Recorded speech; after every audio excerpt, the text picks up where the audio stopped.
The footage looped for the third time. Flickering, broken, and tinted in the harsh gray of static corruption. The last transmission from Alara V was barely audible now, just distant screams beneath overlapping distortion and the low rumble of orbital engines warming up. To anyone out there, they came without warning. This isn't war. This is... Cut. A child's scream. Then the sound of thunder swallowing everything. Major Elena Rourke stood in the center of the Ironside's operations deck, helmet under her arm, expression carved from ice. Around her, tactical officers and ship crew kept quiet. No one breathed too loud. The message had come from a civilian relay, one that shouldn't have survived the attack. But it had, long enough to show the last seconds of the colony. Someone behind her whispered, "We weren't ready." Rourke didn't look back. We were. Just not angry enough. At the far end of the deck, Admiral Barron's face appeared in a holographic shimmer, his jaw clenched, uniform crisp, and voice low with barely contained fury. "Major Rourke. Alara V was glassed 48 hours ago. All 18,000 residents presumed dead. No warning. No declaration. Varkari forces moved through the neutral zone and struck without provocation." Rourke's grip tightened around her helmet. "That's not an invasion. That's extermination." "Correct," Barron replied. "Ghost Company is hereby authorized for black operations across the Artemis sector. You'll receive no reinforcements. No resupply. No oversight. Burn them wherever they're found." Her eyes didn't blink. "Objective? Bleed them. Wreck their logistics. Take back fear." The Admiral's image vanished, leaving silence. The briefing room dimmed to red. Rourke turned to her team. 4 figures in shadowed armor stood ready. Kane, her quiet sniper. Juno, eyes flickering with stress but jaw set firm behind her glasses. Riker, leaning against the bulkhead with that half-smirk he wore before everything went sideways. And Voss, their demolitions expert, running final checks on the explosives bag. Rourke walked forward. Alara was the beginning. Now we show them the cost. Kane nodded once. Target? A Varkari refueling hub hidden in Belt Sigma 4. It feeds 3 sectors. Cut that artery, their momentum dies. Juno looked up from her tablet. Those stations aren't on any map charts. How do we? We have coordinates, Rourke interrupted. A data packet from an examiner. Risked his life to transmit before their patrols found him. He didn't make it. Riker raised an eyebrow. So it's legit? Doesn't matter, she said. We hit it either way. They suited up in silence. No speeches. No prayers. Ghost Company had run too many missions to believe in last words. Inside the drop chamber, the floor vibrated with distant thrusters. External hull cameras displayed the asteroid field where their target floated, obscured behind rotating debris and radiation shadows. It looked like nothing at all. That was the point. Rourke fastened her helmet, her HUD flickering to life. The biometric vitals of her team pulsed in the upper corner. Heart rates steady. Armor seals green. She tapped her comms. Standard infiltration. Minimal noise. Voss, prep override codes. Juno, you're pulse mapping the interior. Riker stays with the bird. If it moves without us, I'll feed you to a black hole. He chuckled. Romantic. The chamber hissed open. They stepped into vacuum. The approach was textbook, 5 maneuvering thrusters, minimal energy signature. The asteroid station loomed ahead like a half-buried corpse, jagged and fused with alien alloy. No visible windows, no readable energy lines. Varkari engineering valued hidden strength and layered deception. Rourke moved first, boot clamps guiding her along the surface until they reached a concealed service hatch. Voss cracked it open with a light touch and a magnetic override spike. The seal opened with a dry hiss. Inside, the world changed. Walls pulsed faintly, fibrous, semi-organic structures humming with low-frequency energy. Valkyrie design always blurred the line between machine and muscle. The corridor smelled like stale iron and ammonia. Juno's breath caught in her throat. "I hate their ships," she muttered. "They're not ships," Kane said quietly. "They're something else." They moved quickly through dim-lit tunnels. Rourke marked angles, passage turns, and junction spacing. Every few meters, Juno released pulse beacons, temporary echoes mapping their surroundings and holographic overlays. The core station chamber opened into a vast space, hundreds of meters across, lined with fuel pods the size of skyscrapers, suspended by semi-gravity. Voss exhaled low. "This is enough antimatter to level a moon." "Or supply a third of their fleet," Rourke answered. "Split up. Charges on the pylons. Make it loud." They moved like ghosts. Silent, precise, invisible. But silence never lasts. As Juno reached the fourth fuel pylon, her wrist device chirped. Not loud, but enough. An echo pulse returned with something it hadn't before. Motion. She froze. "Major. We've got something." Rourke turned, eyes scanning her HUD. "Where?" "No visual." Wait. Too late. A shriek erupted from the corridor, sharp and alien. Valkyrie patrol unit. Thin, multi-limbed, cloaked in metallic chitin. It moved like a nightmare through zero-G, lashing out with a blade that shimmered blue with reactive plasma. Voss tackled Juno aside as the blade sliced air where her head had been. "Contact." Kane barked. Gunfire lit the chamber. Suppressed rounds. Tight bursts. No wasted shots. 2 more patrol units emerged, no alarms, no announcements. Just silent, lethal pursuit. Valkyrie didn't need sound. They hunted by heat and neural pattern signatures. Kane dropped the first with 2 shots to the thorax. Voss went down with a gash across his arm, dragging Juno behind a strut. Rourke activated her wrist glaive and caught the second patrol with a spinning slash to the neck. The third was gone before she could track it. "Charges are set," Voss panted.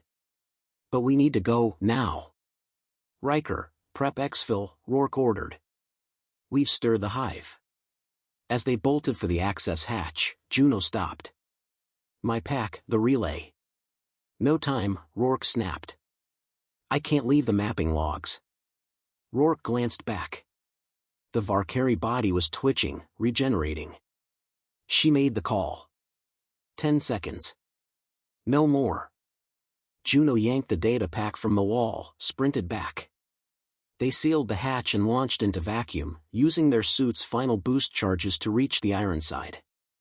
Behind them, the station detonated in silent fire, shockwaves rippling through the asteroid field, fragments streaking across black space like a dying comet. Back aboard, armor scarred, Rourke pulled off her helmet. Her hair was soaked in sweat. Blood smeared the side of her jaw. Admiral Barron's voice crackled through comms. "Report, Major.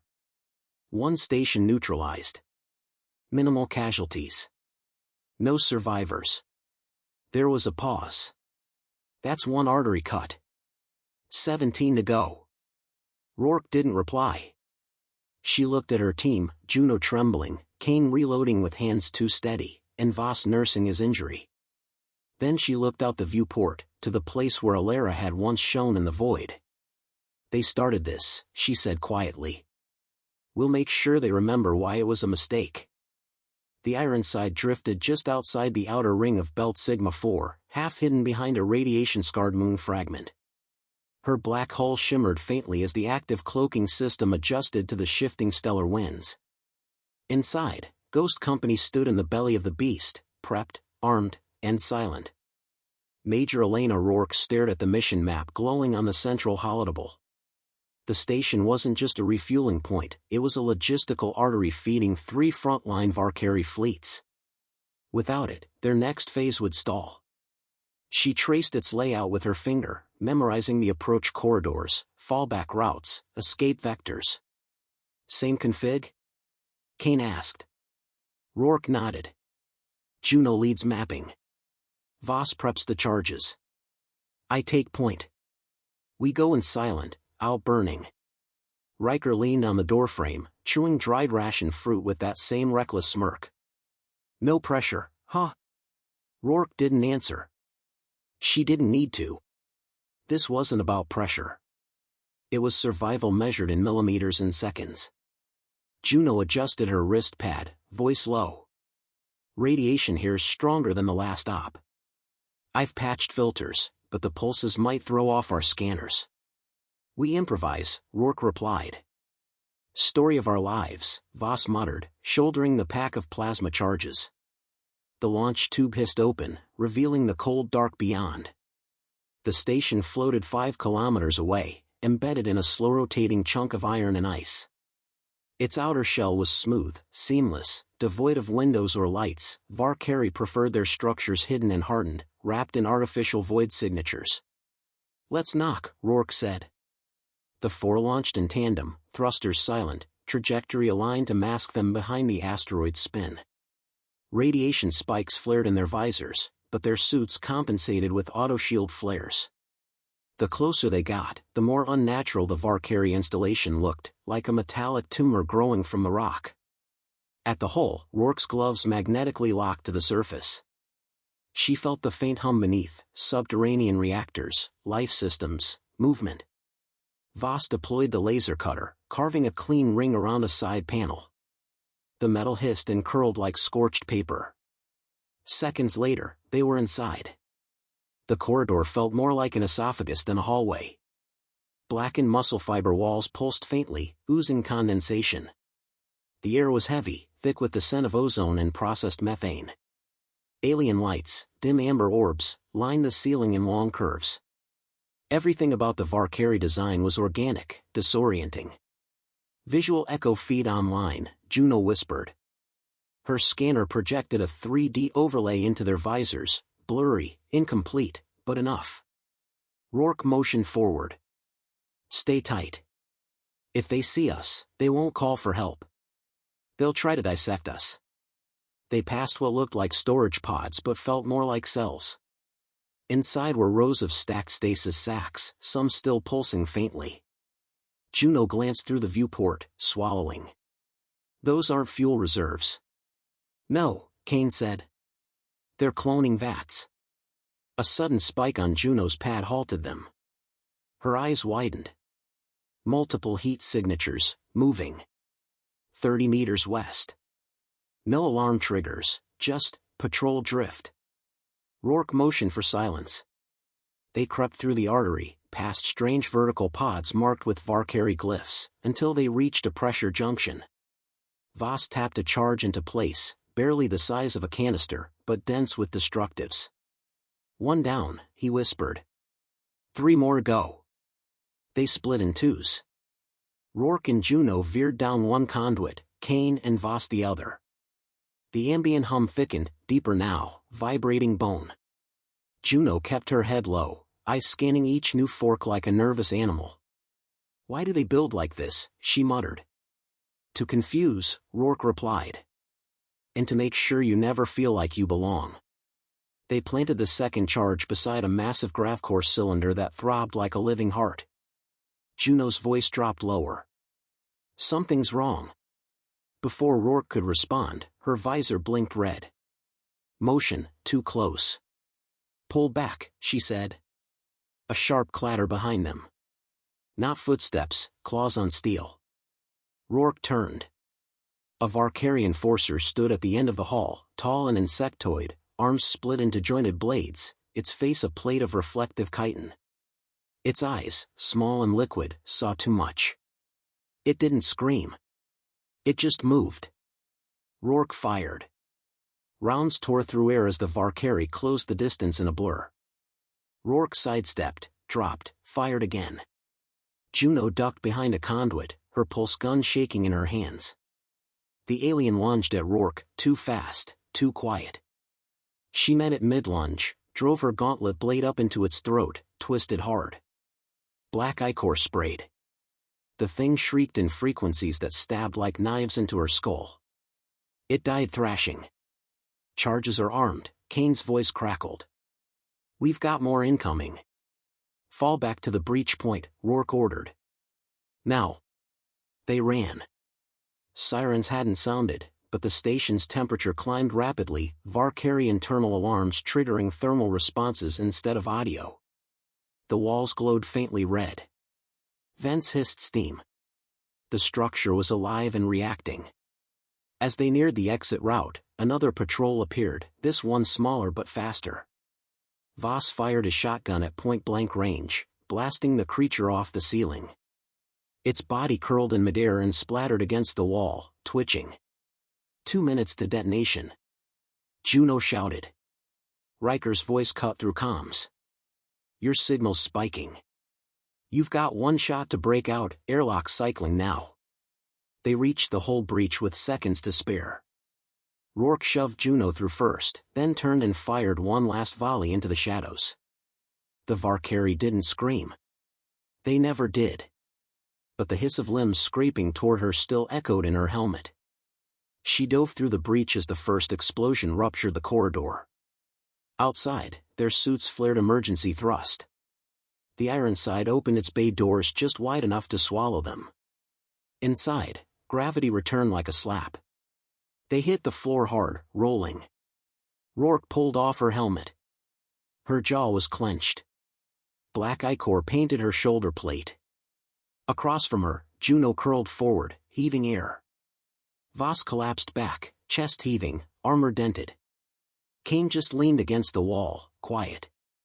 Then the explosion hit full force.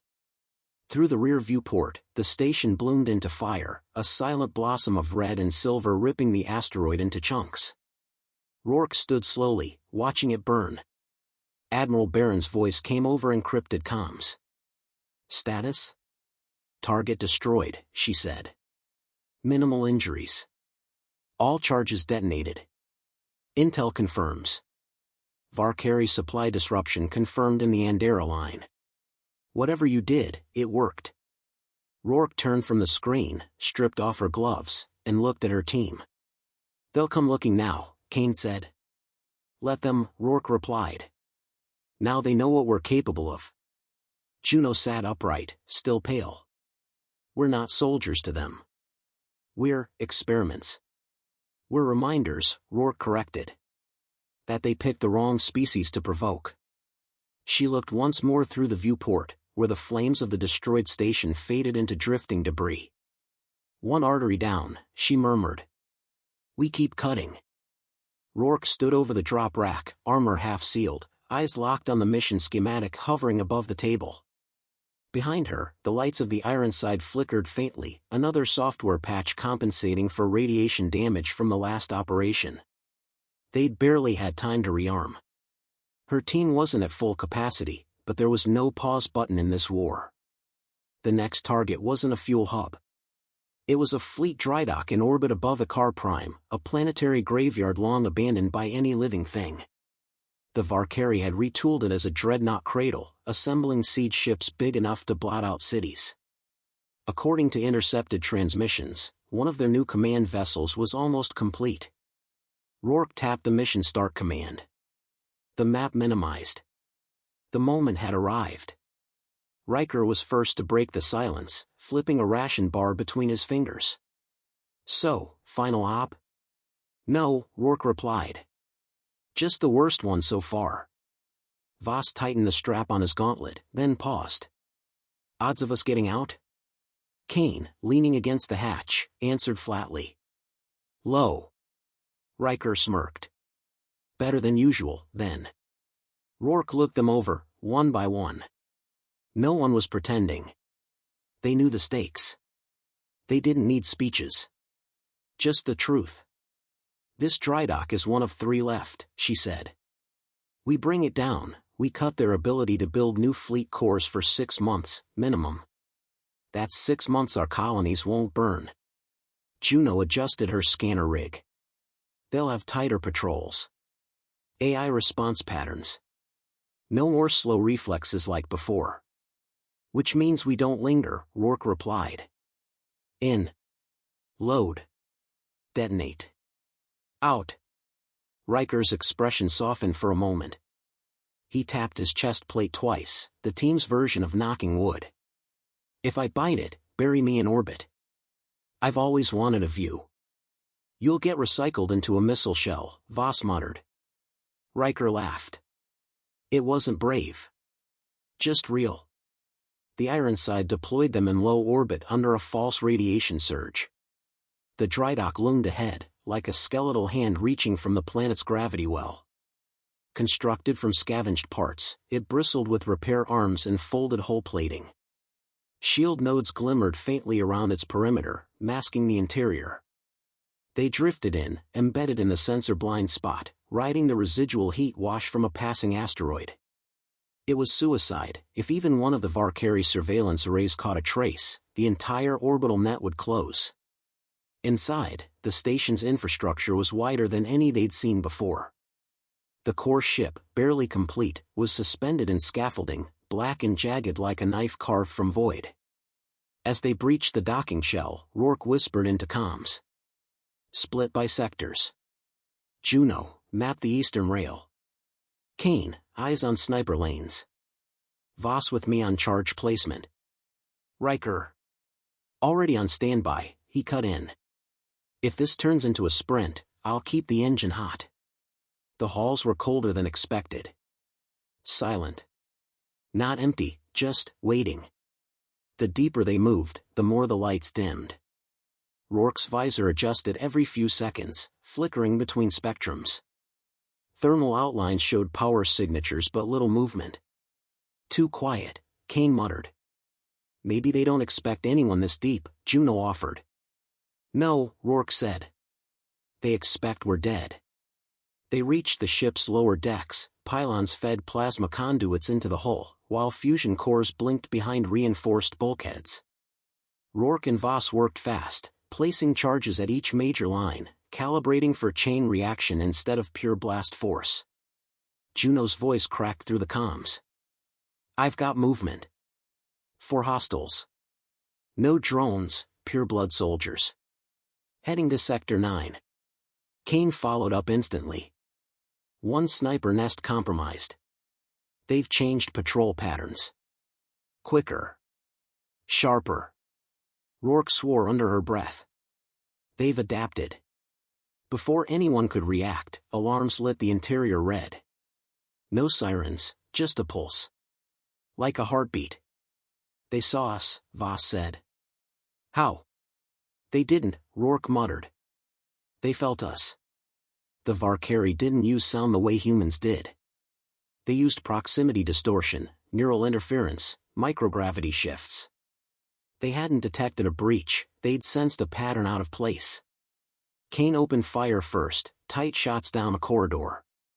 The aliens moved fast, impossibly fluid. Rourke ordered full split. Evac to upper scaffolding. Secondary egress. Juno took a hit to her shoulder armor, spun behind cover, gasping. Voss dragged her back. Rourke was last out of the pylon chamber, det pads armed. She closed the seal behind her and activated the remote. 10 minutes. No second chance. They moved through rising chaos, alien troops pouring from vertical shafts, crawling along ceilings, leaping from walls. It wasn't battle. It was survival. At the extraction tunnel, Riker's voice came in sharp. Windows closing. Shield phase is cycling. You've got 1 minute or you're sealed inside. Rourke pushed Juno forward. Voss covered the rear, shotgun blazing. They made it to the junction just as the corridor buckled, plasma from the ship's unfinished engine flaring wildly. Debris rained. A beam tore loose. Riker's voice crackled again. Rourke, where are you? Almost. A shockwave slammed into them. Voss went down. Rourke tried to drag him, but the bulkhead had crushed his lower half. His eyes met hers. No time. Go. She hesitated. Go. She ran. Kane yanked her through the hatch just as the final failsafe engaged. They launched from the station seconds before the charges went. The explosion ripped through the scaffolding, chain reactions shattering core systems, plasma lines bursting like arteries. The dreadnought crumbled mid-orbit, breaking apart in flame and wreckage. The dry dock twisted, collapsed, and fell toward a car prime in a cascade of burning steel. Back aboard the Ironside, silence reigned. No one spoke. Riker was dead. Voss was gone. Juno was still in med bay, silent from shock. Rourke sat alone in the ops room, her hands coated in ash and synthetic blood. She recorded her log. Ghost Company, Operation Gravehand. Mission successful. Drydock destroyed. Enemy response, accelerated. Casualties, 2 Kia, 1 critical. She paused. Then spoke again, lower. We've cut one of their hands off. Now they'll come at us with claws. She stood, walked to the viewport, and stared at the debris trail burning in the distance. They called us soft. Weak. Unworthy. We were civilians trying to survive. Now we're soldiers teaching them why that was a mistake. She turned away, jaw set. This isn't about strategy anymore. It's about memory. And they're going to remember us. Lord Marshal Karzul stood before the shattered holomap of Sector 17, his claws curled behind his back. Dozens of red warnings pulsed across the projection, supply routes severed, command cruisers gone dark, a drydock annihilated. No bodies. No captives. No transmissions. Just silence and flames. His command chamber aboard the dreadnought VA core trembled slightly from its planetary orbit above Heron's edge, but he didn't flinch. The Valkyrie did not fidget. They observed. They adapted. Behind him, strategist Lord Vormak shifted uneasily, antennae twitching. We have identified no centralized command, Vormak rasped. Their fleet elements do not follow linear response doctrines. They strike irregularly. No pattern. Karzul's voice was cold as iron. That is their pattern. He turned, eyes like polished obsidian, burning with quiet contempt. We believe them incapable of escalation. We expected retaliation in the form of diplomatic shrieking. Instead, they shed civility like old skin. Vormak hesitated. We assumed. You assumed wrong. Karzul stepped forward, slow and deliberate. You assumed because they were fragmented, they were weak. Because they spoke of peace, they lacked teeth. Because they fought with desperation, they lacked direction. He extended a claw and tapped the shattered drydock icon on the map. 1 team. 4 soldiers. Destroyed an entire cradle unit. Vormak lowered his head. The ghosts. Yes, Karzul said quietly. Ghosts indeed. Thousands of kilometers away, in a fractured corner of Ironside's hull, Rourke sat across from Juno in the dim medical bay. The room smelled of synthsaline and scorched plating. One of the autodock arms clicked as it reset Juno's shoulder brace. How's the pain? Rourke asked. Juno winced. Familiar. The quiet stretched. Rourke finally said, Voss died buying us a window. Riker stayed in a crumbling hangar to keep it open. I made the call. You lived. They didn't. You think I blame you? Juno looked up, eyes sharp despite the pain. I was ready to die on that station. That's not the same thing. No, it's not. Juno sat straighter, voice firm now. But they followed you. And they knew exactly what that meant. Rourke stood, jaw tight. They believed it was worth it, Juno added. That stopped Rourke mid-step. In the strategy room, Kane examined the new intel packet broadcast from Seoul High Command. Debrief logs were short. They'd lost contact with 2 outposts in the Orion stretch, both in systems marked previously untouched. No sign of survivors. Kane ran the data again. The pattern was too clean. He tapped into the internal comm. Major. You need to see this. Rourke joined him moments later, arms crossed. Kane nodded toward the logs. They've shifted focus. Instead of responding to our hits, they're hitting softer sites. Civilian clusters. Colonies. She leaned in. They're targeting sympathy points. Kane nodded grimly. They're trying to pull us out of the shadows. Make us react. Emotional bait. She studied the map. And it'll work. Because we're human. Because we care, Kane said. Meanwhile, on the VA core, Karzul paced along the command spire, each footstep echoing like steel on stone. Around him, hundreds of his crew operated with outspoken command. Varkari discipline was absolute. Vormak approached again, slowly. There are whispers among the outer cadres. Discontent. Uncertainty. Karzul turned. Explain. Fleet officers believe the human threat is spreading too quickly. That perhaps our intelligence underestimated the species' adaptability. And some speak of fear. Fear. Karzul let the word rot in his mouth. They fear because their victory was not immediate. They forget the purpose of pressure. He gestured toward the observation window. The planet below, Heron's Edge, was aflame. Human resistance fighters had made landfall during the night cycle. By the time they were hunted down, 5 Varkari garrisons were in ruin. We were not wrong to strike first, Karzul muttered. We were wrong to strike half-heartedly. Later, aboard Ironside, Rourke gathered what remained of her team in the hangar. Ghost Company had been reduced to 3. Kane stood ready, rifle at his side. Juno wore her armor again, still limping but combat-capable. High Command has issued a shift in operational priority, Rourke said. We're to strike targets of opportunity only. Minimize risk. Avoid major infrastructure. Kane frowned. They want us to back off? They want us to survive, Juno said.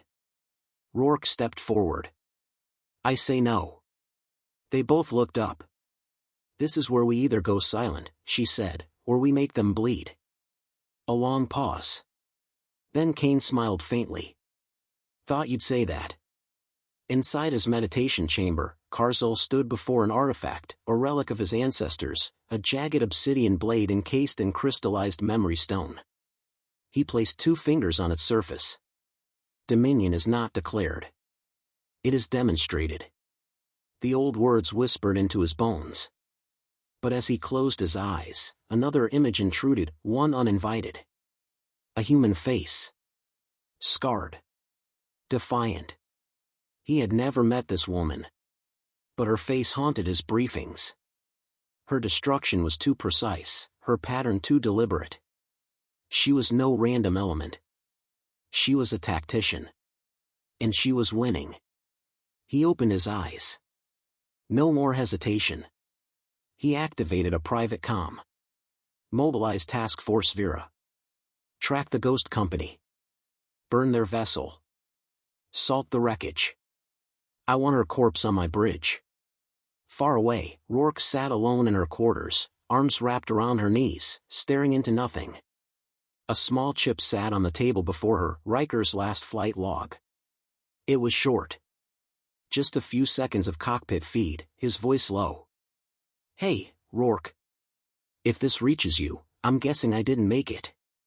Don't waste time mourning. You were right. We don't run. He paused. Burn every ship. Tear down their sky. Then the screen went dark. She sat there a long time. Then stood. Her voice rang into the Ironside's command channel. Prepare for launch. New course, Varkari Core Spine. We're not done.